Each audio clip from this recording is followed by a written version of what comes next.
پڑھ رہا ہے مگر کہتا ہے کہ آواز سے تو مسئلہ حل نہیں ہوگا، پیغام کیا ہے اسے سمجھ نہ آیا۔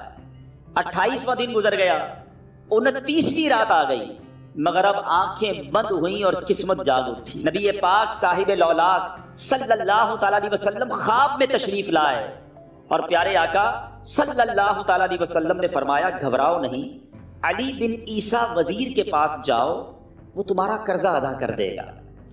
اب یہ عاشق رسول صبح اٹھا تو ویری فریش، حشاش بشاش کہ اب تو کام ہو گیا، نبی پاک نے خواب میں آ کر بشارت دی ہے۔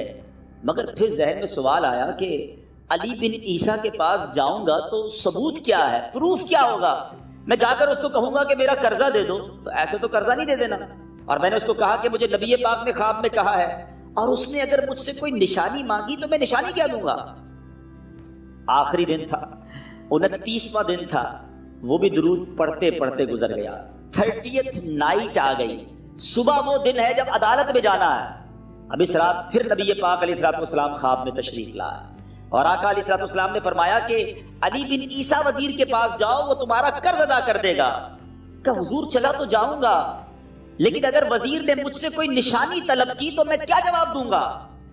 پیارے آقا علیہ الصلوۃ والسلام نے کمال کا ارشاد فرمایا کہ علی بن عیسیٰ سے کہنا کہ تم روزانہ فجر کی نماز کے بعد 5000 بار درود پاک پڑھتے ہو، یہ راز فقط تم جانتے ہو اور تمہارا رب جانتا ہے۔ اب یہ جب صبح اٹھا تو ایک نشانی بھی مل چکی تھی۔ عدالت میں جانے سے پہلے وزیر کے دربار میں پہنچ گیا، اسے یہ ڈر تھا کہ آج پیسے نہ لوٹائے تو سزا ہو سکتی ہے۔ جب وزیر کے دربار میں پہنچا تو وزیر اپنے مشیروں کے ساتھ بیٹھا تھا۔ کہا مجھے آپ سے بات کرنی ہے۔ کہا بتاؤ کیا بات کرنی ہے؟ کہا میں ایک پیغام لایا ہوں آپ کے لیے۔ اچھا کس کا پیغام لائے؟ کہا میں نبی پاک جناب محمد مصطفیٰ صلی اللہ تعالیٰ علیہ وسلم کا پیغام لایا۔ وہ عاشق رسول وزیر تھا، کہتا بتاؤ میرے آقا نے کیا پیغام دیا ہے؟ کہا حضور میں 3000 دینار کا مقروض ہوں، آج آخری دن ہے اور میرے آقا نے مجھے بشارت دی ہے کہ آپ سے کہوں کہ آپ میرا قرض ادا کر دیجئے۔ علی بن عیسیٰ کہتا ہے کوئی ثبوت ہے آپ کے پاس؟ ہے کوئی دلیل بھی ہے آپ کے پاس؟ میں کیسے مان لوں کہ آپ کو نبی پاک علیہ الصلوۃ والسلام نے بھیجا ہے؟ عاشق رسول کہتا ہے خالی ہاتھ نہیں آیا، میرے آقا نے مجھے دلیل بھی عطا فرمائی ہے، مجھے ایک ایویڈنس بھی دیا ہے، اور پروف یہ ہے حضور کہ آپ روزانہ صبح فجر کی نماز کے بعد نبی پاک صلی اللہ تعالیٰ علیہ وسلم کی بارگاہ میں درود و سلام کا نذرانہ پیش کرتے ہیں۔ جب تک 5000 کا عدد پورا نہیں ہوتا آپ اس وقت تک کسی اور سے بات نہیں کرتے، اور اے وزیر صاحب یہ راز صرف آپ کو پتا ہے اور آپ کا رب جانتا ہے۔ اللہ اکبر! وہ وزیر تو جس کو کہے نا جھوم اٹھا، ایسا عاشق رسول وزیر تھا جو روزانہ صبح 5000 درود پڑھتا ہو، اس کی تو عید ہو گئی نا۔